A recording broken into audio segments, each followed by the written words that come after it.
Welcome to the podcast series on agricultural leadership, the official podcast of ICAR National Academy of Agricultural Research Management, Hyderabad. Today we have with us one of the very eminent agricultural economists and policy researchers of this country, Dr. Pramod Kumar Joshi. Welcome, sir. Welcome to this institute. Thank you. Sir is a scientist with Indian Council of Agricultural Research, and he was the first batch of foundation course on agriculture research project management at NAARM. He started his career as a scientist at Indian Agricultural Research Institute, New Delhi. Later, he was senior scientist, principal scientist at Central Soil Salinity Research Institute, Karnal. He joined as a principal scientist at National Center for Agricultural Economics and Policy Research, New Delhi. Then he became director of the same institute. He was also the director for National Academy of Agricultural Research Management, Hyderabad. He was with international organizations like ICAR-NAARM, that is International Crop Research Institute for Semi-Arid Tropics, as a senior economist. He was a South Asia coordinator with International Food Policy Research Institute at Washington. Later on, he became the director of South Asia of IFRI, New Delhi office. He received various awards and recognition, notably Dr. R.C. Agarwal Lifetime Achievement Award, Dr. N.S. Randhawa Memorial Award. His international experiences include he was the chairman of governing board of SARC Agriculture Center, Bangladesh. He was a chairman governing board with the United Nations Center for Poverty Alleviation through secondary crops. He worked for World Bank, and he was the member of International Steering Committee on the Challenge Programs on Climate Change. He was a core team member on agriculture with the BRICS nations. He was a fellow of Indian Society of Agricultural Economics. He is currently the president of Agricultural Economics Research Association, India, and he is the vice president of National Academy of Agricultural Sciences. His areas of interest includes technology policy, markets, and institutional economics. Welcome to the show, sir. Thank you. Sir, you have been a great agricultural economist and inspiration to the economics community. Can you please narrate your experience of your educational experiences in agriculture, and why did you choose agricultural economist in the first instance as a specialization? First of all, thank you very much for inviting me to the podcast of the National Academy of Agricultural Research Management. I'm so happy for this. My education in agriculture, this is not by choice. Initially, after my 12th standard, I wanted to be a medical doctor. Yes. But unfortunately, I was underage that time. And incidentally, my uncle was in Pantanagar University as a comptroller. So he brought the application form of the agriculture college. He said, this is a new college. Here a lot of scope is there in agriculture. So that time I was not knowing what is agriculture. So I just applied and got selected. That time there was no written examination. So we were selected on the basis of our 12th marks, and I was selected. And then the journey was fantastic journey. So I did my graduation from GB Pant University of Agriculture Technology from Pantanagar. It's one of the first university in India, which was established in 1960 under the land grant pattern. And after that, I did my master's in agricultural economics from the same university. Yes. And after completing my master's, I did my PhD. My guide suggested me that you do PhD. I had few options after master's. I got selected in bank as the agriculture officer. That time there was huge scope in banking because banks were nationalized that time, and the banking sector, they were coming to institutes and they were having the placement that time. So I got selected in one of the banks and also in the seed company. But my guide, Dr. S.L. Shah, who was the head of the department, my mentor, he suggested that there is no future in banking as well as in the seed sector. You do your PhD. Here you have a tremendous scope in this profession. So then I did my PhD.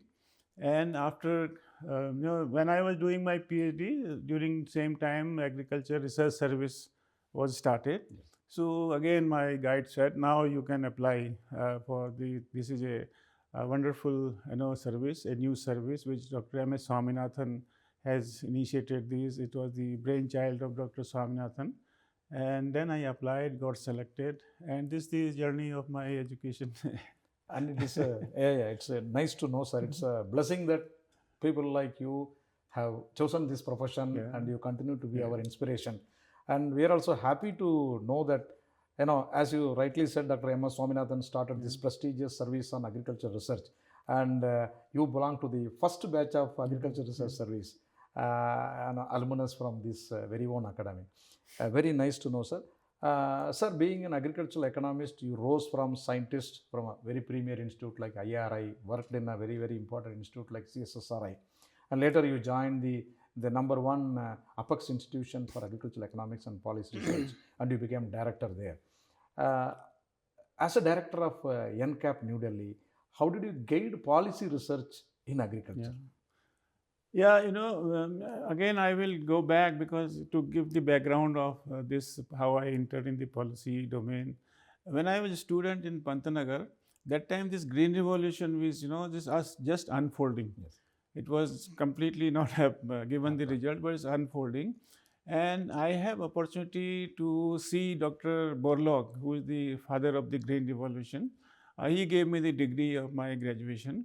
And from there, I realized that agriculture is a wonderful profession. It's basically feeding the world. And as a researcher, whether it's a policy researcher or as a scientific person, you can significantly contribute at the global level, because it is the scientist who does not have any political boundaries, no administrative boundaries. They are working for the humankind, for the entire world. They are working for that. So that that was in my mind since my graduation days. So when I joined NCAP, that time I had also some experience of working with ICAR-NAARM, an international organization, where they were considerably working on food security in these arid and semi-arid tropics. There a lot of policy emphasis used to be given. And when I joined NCAP, that time, Indian agriculture was having some problem. India was to import around 5 million tons of wheat. There were lots of crises were there in wheat sector, rice sector. So, we had a good interaction with the Ministry of Agriculture. And we had good interaction with the Secretary Agriculture, Dr. P.K. Mishra-ji, who is in the PMO, Principal Secretary in the Prime Minister Office. So he was a very positive, and he was interacting with the professionals. And that time he invited all of us, many economists, what should be done. So there I gave him a suggestion that instead of looking to entire agriculture sector, in the public sector should focus on rice, wheat, and pulses, because rice, wheat, it's a domain of, basically the food security, and government of India is procuring this for distributing to the poorest of the poor people. Yes. And pulses were shortage of pulses. I advise that other commodities, it will be taken care by the private sector. So we should, rather than taking the entire agriculture sector, we should focus on this particular area, these three commodities. And then this National Food Security Mission came, where they have included rice, wheat, and pulses. And then, this production of rice, wheat, pulses, the ministry and ICR took it forward, and the entire program was designed. And through this, I was connected with the ministry in more extensively. And then this National Food Security Act was to come, right to food. Yes. When government introduced the right to food, it was just announced by the government, they are thinking on it. So that time, Mr. Sharad Pawar was the Minister of Agriculture and Food Supplies. So he asked our Director General, Dr. Mangla Rai, do you have some information on this particular? Because they were not expecting that ICR may be having these kinds of information. So I told him that, sir, we have recently developed the buffer stock policy of the government of India. Yes. So I said that we can prepare this plan also. So Sharad Pawar ji invited us at his home. 4 or 5 people went to his home, and then we presented him that what should be the structure of National Food Security Act, what will be the total requirement of rice and wheat when we are giving at a very subsidized rate, Right. what will be implications on subsidies. He was a brilliant, very intellectual minister. He gave lots of suggestions and he asked that you do this iteration, if you do like this, what will be the implications. So several suggestions he gave, and 4 to 5 hours we were at his place and giving and discussing about this National Food Security Act. And then in the ministry again, there were 3-4 presentations were made, and then it was taken up by the ministry to develop the Food Security Act. So through these, activities, we were involved in the policy domain. And then we were also involved with the Ministry of Environment, where there was a controversy of GM crops. Yes. So they asked us to do some analysis on GM. crops. So we have tried to do who will be the gainer of the genetically modified Crops. especially the brinjal, Yes. because brinjal is being grown by marginal farmers, small farmers, especially in the poverty-ridden areas, Bengal, Bihar. Bihar. This belt is dominated. They are cultivating brinjal. Right. And GM crop, if you introduce a lot of pesticide will be saved, and their health issues will be improved, and then productivity will definitely improve, and they will be the gainer. So that kind of analysis we did, and we gave it to support the hands of the Ministry of Environment that this GM brinjal should be released for the benefit of the poorest of the poor. So there are several examples that we Wonderful have job. done. And my domain, since my ICAR days, or even before that, CSSRI days, I was always connecting my research to the policy, that how I work can be converted to the policy, because most of the agriculture economists, whatever results they are finalizing, they think that this is the final. Okay. But this is a intermediate product. What is we consider as a final product, it's an intermediate product. Yes. The final is that how it can reach to the policy domain, how you can use your information to the policy. So we say that evidence-based policies. So this is the way I did in soil salinity, on alkali soil reclamation, subsurface drainage. I provided these kinds of information. NICRISAT, we have provided this, how the seed variety should be released, where these should be released. So connecting your research with the policy making was always in my mind. Yes. So this was, and it helped me to think beyond my final results. So connecting, and I think all the agricultural economists should connect whatever they are doing, their research, to the policy making. Wonderful to know, sir. Sir, you have been the director of this own institution, National Academy of Agriculture Research Management. And here, capacity building happens for our scientists. And also, we teach them how to manage them. In your opinion, how the research management in future can be spearheaded to achieve Viksit Bharat 2047?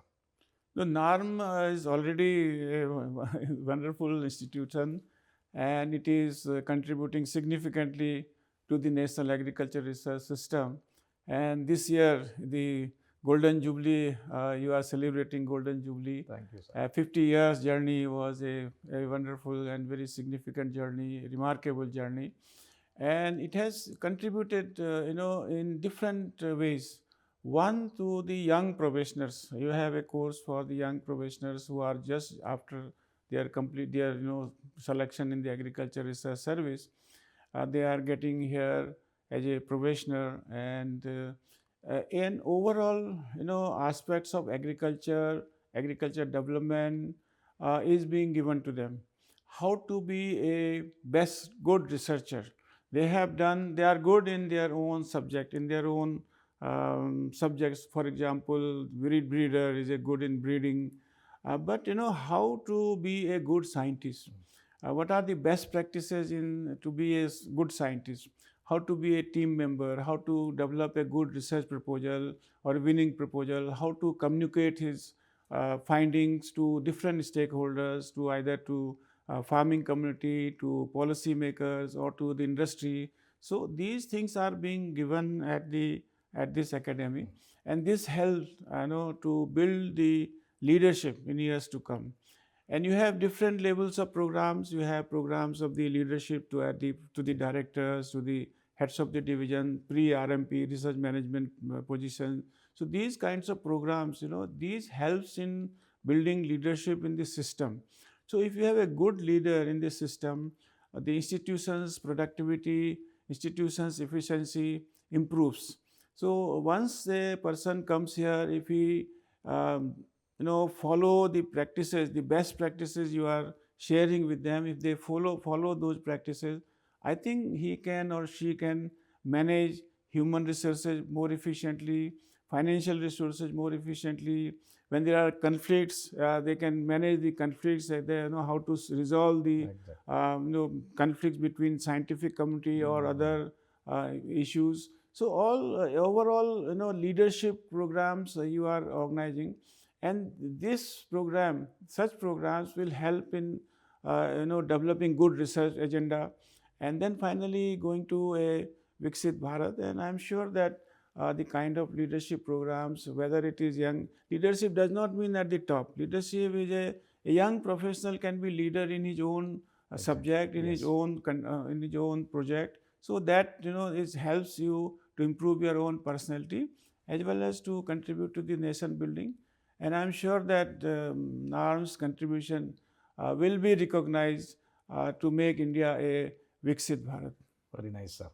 Sir, you had very many international experiences. You worked for ICAR-NAARM, you worked for IFRI, you were governing board members of several Asian and regional associations like SARC centers, and you worked for BRICS nations, you worked for World Bank. In your experience, what is the difference between our national and global approaches towards food policy? Yeah. So, international experience is, I had really wonderful experience. You are connected with the whole world. When you are working in the national system, you are working within your own domain. And once you are in the international organization, you have, one thing is that you work with the global community. You are working with people from different parts of the world, and the international institutions where they are the best researchers in the world. So I got opportunity to work with the renowned personalities at the global level, whether it is in arid and semi-arid region or with the International Food Policy Research Institute. And ICRISAT experience was another kind of experience where not only with the economists, but with the biological scientists. So I had a very strong relationship with the biological scientists, whether it is chickpea breeder or a agronomist or a microbiologist. So that experience helped me to better understand agriculture. I was also working with the soil scientists, hydrologists. So the watershed work I did, which was widely cited, is because I had a strong relationship or partnership with the biological scientists. And it helps, multidisciplinary approach I was following since my early days of the research career. So working in international food policy research, the main focus was reducing poverty at the global level. Poverty and undernourishment is the global level. That was their mission and their vision. So I was working in various programs, how to reduce poverty and undernourishment at the global level. And basically I was working in South Asian countries and Southeast Asian countries. So around 15 countries we are working. We are working with the different ministries, different governments in several countries. What I recognize in working in international institution, that one that you borrow or you get the best practices and you bring best practices to places where similar kind of situation is existing. So that helps. When you are in the national program, we do not have this kind of best practices. So we can draw it from through literature review, but here your scientific committee is working in different parts of the world. For example, in IFRI, they were working in African countries. They were doing lots of experiments in Africa, in South Asia, in Latin America. And in many parts of the country, they were doing these kinds of experiments and delivering their outputs.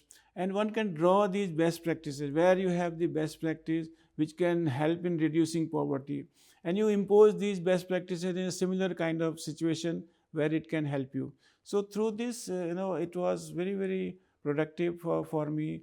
And we had also worked similar kind of models we were trying to use in Indian situation, or many of the Indian best practices we are taking other parts of the world.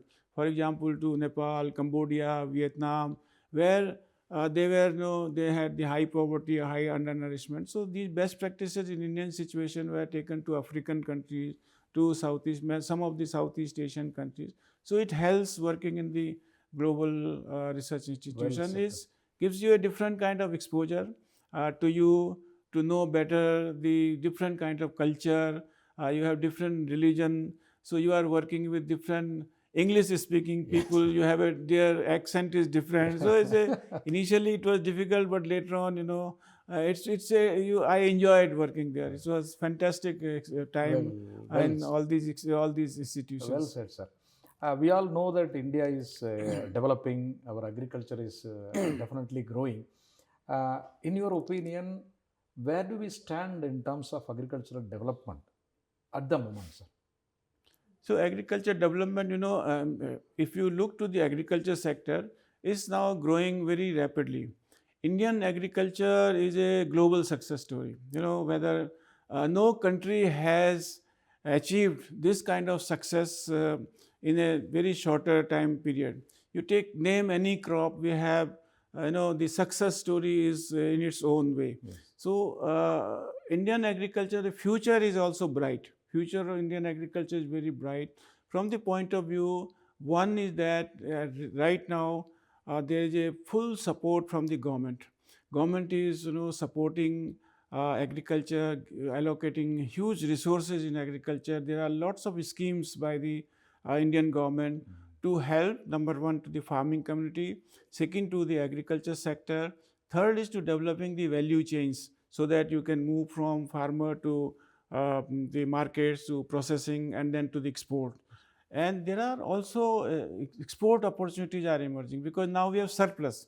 Earlier we had deficit. We transformed from deficit to surplus, to self-sufficiency, to surplus, and then now we are in the export-oriented country. So huge opportunity for export and the processing for different kinds of countries. For Africa, for example, you can export lot of food commodities like rice, wheat, millets.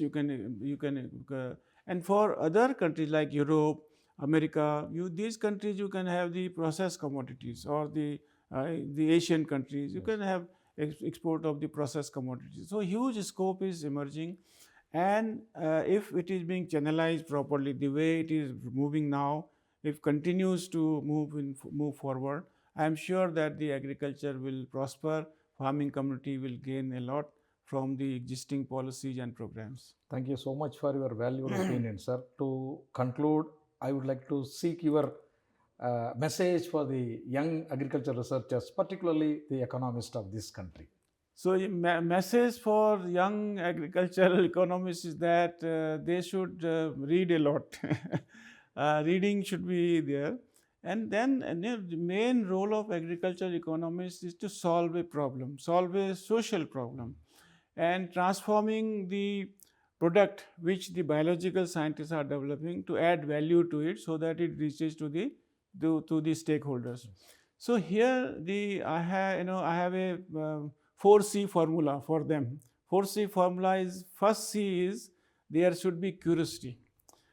He should try to see that why things are happening. He should ask several questions, and this will happen only when he will interact with the farming community where the problem exists. So he asks questions, why it is happening. So there should be curiosity to understand the problem.